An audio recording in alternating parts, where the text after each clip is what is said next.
So, let's move forward and talk about, so we've almost set the foundations now, let's now move forward and talk about why private tenants will continue to rent, and that figure nationally will get to 25 or 30% in the next 10 or 15 years, and the reasons why. So, I know you don't look it, but I'm 47 years old. I'm a good-looking lad. I think the fat just pumps it all out. But if I said to my parents when I just left university at 21, Mum and Dad, I'm going to rent for the rest of my life, my backside would have been kicked from back to blue.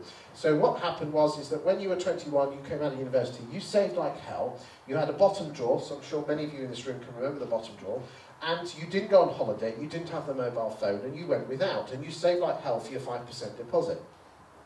And if you go back to 1998, just over 50% of 25 to 29-year-olds were buying their own home, and that has now crashed down to 26%. And again, look at how all the age ranges, in terms of percentage of people who own their own home, has dropped to today's figures. So why has that happened? So, what I want to know is people's perception of the property market is a very strange one, and I'd like to blow that out of the water. So again, we're putting our hands up again, it's just interaction all the time, so love it. So, and there's three reasons. You ask people why 20 to 30-year-olds aren't buying their houses, and the three reasons are as follows. Property's too expensive, job mobility, and can't get the deposit. So who thinks it's the first? Who thinks it's the second? And who thinks it's the third? Do you know, they always do that. That's great, Kristen. That's great. Right, okay. So, 95% mortgages are the staple of first-time buyers, and some of you will have bought your first house in the 90s and the early 2000s with a 95% mortgage. Then we had that thing called the credit crunch, and basically you couldn't get a mortgage for love of the money for ages. So the question is if we had the credit crunch in, I think the best way to is probably the peak was late 08, early 09, when did 95% mortgages come back? So who thinks it's 16? 15, I'll go backwards here. 15? 14? 13? 12? 10? 11? They actually came back 3 months later, in the summer or the autumn of 2009. They never really went away. So the question is this. Why aren't people buying when 95% mortgages, you know, a lot of people think, well, 95% mortgages came with the Help to Buy scheme when the government bought it in 15, was it 14, I can't remember, yeah. No, they came back in 2009, so why aren't these buyers buying? Well, what I did is I went online to Money Supermarket and I looked at what a first-time buyer mortgage you could get. Some of you in this room can remember mortgage rates of 15% in 1992, okay? Now, if you want a absolutely gorgeous, if you're an owner-occupier and you want a 1.9 or a 1.49% mortgage, I bet you can get them even lower than that. Gorgeous mortgage rate of 1.49. Again, I'm not a mortgage arranger, but you can get them that low. Then you have to put a 30% deposit down. But looking at that, I don't think a 2.55% mortgage is extortionate, or a 2.95 fixed for 5 years. There's nothing scary on there, and it's not as if there's only like 2 or 3 people have got it. There's 176 of them.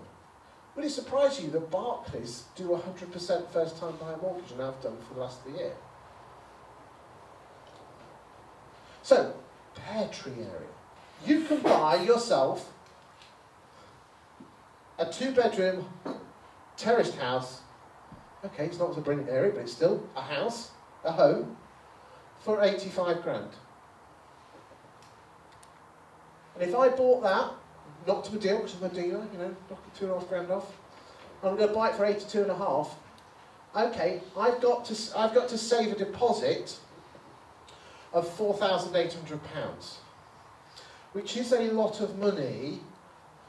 But if I went without going out for 2 nights or 3 nights a week, and I went without upgrading my iPhone to the latest whatever number it is, and I went without buying that 100 quid top, and I went without, I could soon save that because I can soon find £2 to go on holiday. And it will cost me 353 quid a month on that fixed rate mortgage. And if I was a bit flexible and a bit skint, I could do it on a 35-year mortgage for £299. Yet for rent, it's 475. Rent buy 299, rent 475.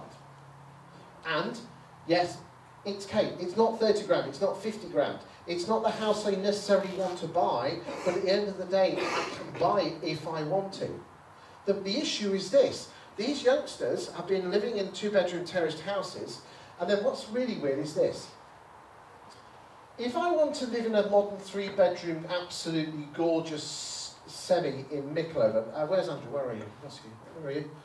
Gorgeous modern 3-bedroom semi in Mickleover. What's that going to cost me? 230. 230. What will it rent for? 900. Okay. You see, the cost of upgrade from a terrace to a gorgeous 3-bedroom semi is not as much as if compared to buying. Because you've got to double or triple your mortgage, haven't you? Well, 80, 60, yeah, you've got to triple your mortgage. Okay, that's an extreme. But if you've been living in a gorgeous 3-bedroom semi for the last 3 or 4 years because you've had no pressure from your parents, because, oh, don't worry about it, love, you keep renting, you're not going to go, you're not going to downgrade yourself to a pear tree. Well, that's all. So, what you've got on the screen now is what has happened to property ownership in the UK since the end of First World War. So that's over 100 years. And as you have a look here, in 1918, 75% of households were privately rented and 25% of households were home-owned. As we go through the 30s and 40s, home ownership was increasing, and also these, we're not allowed to call them council houses anymore, we've got to call it social housing, but can we just agree for this room and also on the video that we'll just call it council houses, just between us. Can you see how council houses were rising? And they continued to rise as obviously the number of houses being built was growing, but the proportion of council houses was growing. You know, and especially in the 50s and the 60s, the councils just went on a rampage, you know, building big estates. You know, Clifton, I think the one in Nottingham, was the biggest council estate, social housing estate in Europe, I was told. So what was happening was home ownership was growing, and so was council housing was growing. So what was being squeezed out was privately rented. But have you noticed that the smallest percentage of private rentals, and when it actually started to grow, was around 1991, 92. Now, private renting has been growing as a proportion of private renting, not since the credit crunch of 07, 08, but from 1992, 1993. Very slowly there, and now we're where the red dot is. Because this graph only goes up to 2006. This is a gorgeous graph. Chris, we must get this changed. That's a nice graph. Okay, I just love the graph. It's a government graph. It makes me look important. Right. So can you see how whilst home ownership was growing and then started to tail off in 02, 03 as a proportion, we know it was actually growing in physical numbers. What was happening is that the private renting was just growing and growing. Have you noticed how it was growing up to 1981 and then started to pinch off a bit? What happened in 81? Thatcher. You see, the reason that the private rental sector has grown and will continue to grow, there are 5 reasons, and the first reason was the daughter of Grantham, Margaret Thatcher. You see, when it comes to council housing, you moved into the 3-bedroom semi and had your kids, and then they flew the nest and you stepped out, leaving a nice house, for another nice family to go into, and you would go into the council bungalow, wouldn't you? And basically you'd live there until they carried you out of the box. That was empty, and then that family would then follow you on. It was like a conveyor belt, wasn't it? But then Margaret Thatcher decided it would be a really good idea that you could buy your council house, which was great. Great for her votes and great for the Tories. The problem is that you were taking a house out for the next generation.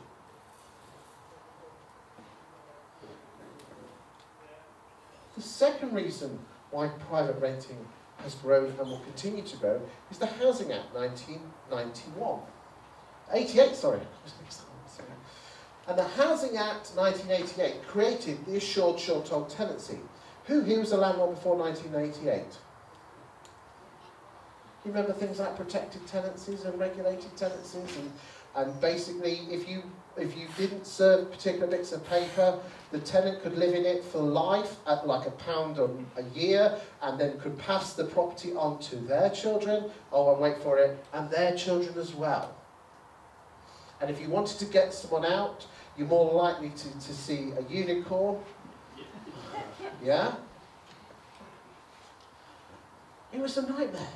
Absolute nightmare being a landlord before 1988. But we had this lovely thing called the assured short-hold tenancy, which all of you should know intimately, which basically gave greater responsibilities to the landlord, but in return allowed the landlord, if the tenant didn't pay their rent, to remove them without fault. So it gave greater flexibility to both parties. The third reason why buy-to-let has grown has been a new type of landlord, which I'm sure some of you in this room are, because I can tell. And you are what we call dinner party buy-to-let landlords. So there you are, sitting at your little over, you've been to your golf club, and we're going, oh yeah, this is 2001, 2002. We're having your Black Forest Cafe. And you say, oh yes, we've just bought one of those David Wilson show homes. We've just bought it. It's absolutely gorgeous. Yes, we're getting into buy-to-let because everyone down, Jeffrey at the golf club said we simply must do it. It's absolutely gorgeous. And people are like sheep. They are. So you say, well, we best buy one of these properties. The thing is, though, you were obviously professional landlords because you were in 1988. And what was happening was, if you were buying in 1988, most landlords were buying those sort of properties, Rigsby, rising damp style properties, and I'll tell you why in a second. But what was happening, all you dinner party buy-to-let landlords were buying gorgeousness because you were buying with this and not this. Because people were buying houses that they would want to live in. Because that's the first rule of buy-to-let. You're not going to live in it. The other reason was the introduction of buy-to-let mortgages. Now this is really important because before 1997, if you wanted to borrow money to fund a buy-to-let property, you had to join the queue with the commercial loans. And commercial loan rates were 2% over Bank of England base rate. Bank of England base rate at this time hovered between 5 and 6%. So therefore you were borrowing money at 7 or 8%. In the 90s, you were not getting that much capital growth, which meant that if you wanted to invest in the property and you're getting hardly any capital growth, you needed to earn it in the yield. And therefore, if you were borrowing at 8%, you needed to be earning it at 10% to make it worth your while. And the only properties that tend to offer 10% yields are stuff at the bottom end of the food chain. HMOs, not saying HMOs, but you know, poor end stuff, council, those sort of stuff. So no wonder in pre-1997, the only landlord that if it was worth your while buying was buying stuff at the bottom end. But you dinner party buy-to-let landlords were buying these. Would you rather live in a 2-bedroom terraced in Pear Tree for $450 or an absolutely gorgeous 3-bedroom, 2-bed semi for $650? Oh yeah, I'll have some of that. Too right, I would. But the thing is, those first-time buyers, would you genuinely expect to, you've been living in a modern 3-bedroom semi for the last 5 years. Who here, as a first-time buyer, going back 20 years, would ever dream of buying a modern 3-bedroom semi with a garage and a conservatory? No, you started at the bottom and you worked your way up. The problem is that you were used to the 3-bedroom semi, and who would want to downgrade? Can you remember we talked about the buy-to-let? We had all the people dumping their properties on the market. The people that were dumping their properties on the market were all the posh people with their 3- and 4-bedroom detached houses, who probably worked at Rolls-Royce and had to move to a different site. And I'm not selling my house for 250 grand, even though they bought it for 100, 10 years ago. So what they did is they dumped all their gorgeous 3-bedroom and 4-bedroom detached houses on the market for rent. And now all of a sudden you could upgrade from a gorgeous 3-bedroom semi, in a matter of a few £100s, you can get yourself an absolutely gorgeous 4-bed detached house. Cheap to upgrade, wow. So you had these landlords putting their big posh houses on the market. So we had a second injection of gorgeousness. Remember, pre-1997 it was Rigsby. Then you dinner party landlords bought you 2 and 3 bedroom show homes, you know, the ones without any doors on and the furniture that's 3/4 size. You noticed that one? They always have the lights on, don't they? Okay, but here's the killer one. This is the reason why why tenants will continue to grow. You see, there has been a change in attitude to renting. So for the last 5 or 6 years, have you heard of the phrase "bad news sells newspapers"? So therefore, these poor first-time buyers, they need a 30% deposit, yes, to get the 1.94 as opposed to the 2.55. Oh, that's honestly, that's what they were. That's, you know. So all you mamas and fathers have been reading the Daily Mail saying, "Oh, it's really tough for the first-time buyers." And what's been happening is that you've been living. These youngsters have been living in lovely, gorgeous 2 and 3 bedroom semis. And they've been living the life, and if anything goes wrong, all you got to do is pick up the phone to him. Me tap's dripping, can you come and fix it for me? It's true though, isn't it? And there's no social pressure from either their parents or their peers, because all their peers think, I can't get a mortgage. If I had £1 for every time someone said to me, I can't get a mortgage. I went to the dentist today, she says, oh, I can't get a mortgage. I says, well, have you been to a mortgage ranger? No, I don't think I can get one. So, you silly cow, go and find out. If you don't ask, you don't get. And I told her about the 95% mortgage, so I didn't know that. I think you needed a 30% deposit. Yeah, perception. What was happening when I was younger was that everyone bought, so that's what you did. You was just like, oh yes, I've got to buy a house. No one's buying anymore because of the social attitude change to renting. Because we've all been conditioned as parents, oh, don't worry about it, you'll be fine. I'll tell you what's going to happen is this. You lot are going to pop your clogs, and as long as you haven't been firing the money on your nursing home fees, what will happen is we are turning into Germany and France, especially Germany. What happens is you buy a house in your 50s with the money that you get from your 80-year-old parents dying. And then you live in it for 30 years and you die, and then you pass the money back to your kids. And what happens is that's what's going to happen in the UK. So therefore, private rentals will continue to grow. For the simple reason is that there is a dynamic shift in the way of home ownership. If you think about it, and when I say Chris, 30%, look, 30% private renting in 1964. There wasn't rights on the streets then. So therefore, we're only going back to where we were. The reason home ownership grew in the 70s was hyperinflation, which meant you borrowed a mortgage for £4,000, and then we had like 20–30% inflation, but your wages kept up, but your mortgage didn't, so your mortgage was worthless. So you could really upgrade really quick, so everyone jumped on the bandwagon. Then we had Margaret Thatcher selling all the buy-to-let, all the council houses, so we had some artificial stimuli on the market. I believe that the UK property market naturally sits at a private renting of around 25–35%, and because of hyperinflation in the 70s, and because of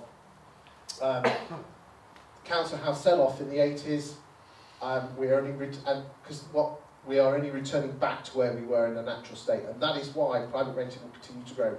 But, and this is a big but, it is not as easy to earn property money from buy-to-let as it was in the last 20 years. For the last 20 years, you lot could buy any old rubbish from any amount of times. I see people just put a hand, go to an auction for one property. Oh, I didn't get it, so I'll just put my hand to put another one because I might get on Homes Under the Hammer. But you buy any old rubbish. Remember, the first question that you must ask yourself of buy-to-let is, what are you getting out? Why are you investing? Are you buying for capital growth, or is it yield, or a bit of both? You lot have been hit hard with the new taxes. And I'm going to say here and now, rightly so, because you've had it too easy for too long. That means that you need the professional advice of Darren and his team to look, and this is the best piece of advice I can give you. You are more likely to get a PIN number out of a landlord than a landlord actually going into a letting agent saying, I've got 10 properties, and these are my properties, and this is what they cost me, this is what they owe me, and this is what I want from my investment. You know, some of you might want to pass it on to your kids, some of you might need a lump sum when you're 60, some of you might just want income. If you don't talk to these guys and actually say, this is what I want, then I'm sorry, more for you. But if you actually sit down with the professionals and say, look, this is my portfolio, this is what I want from it, then you will succeed and you will win. And that is really, that's about it, Darren. If that's all right with you. That's fine. There you go. All good stuff. Let's see if this microphone's working. I always want to be kind of an Is that you? Is that me?